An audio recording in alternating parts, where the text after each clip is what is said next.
sa bro confession ni Ren kay Oliver? Ay, ano, feeling ko more on naawa kay Ren.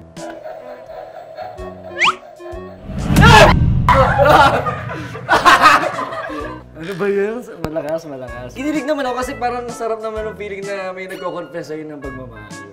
So, yun nga lang, si Oliver may ibang mahal. So, sorry na lang Ren, baka sa next life mo. Masakit? Mas masakit pa rin na iniwan. Hindi ka ba talaga sa kissing scene yun ni Oliver? Siyempre.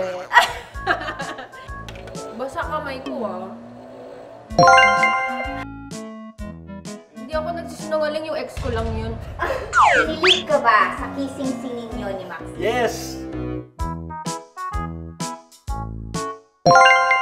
Yes! Woo! Pag sinabi ko hindi, baka magalit siya. Joke lang, hindi. Hindi naman kasi friend ko naman si Claire. Tsaka sino bang hindi kikiligin kay Claire? Ang ganda-ganda ni Claire.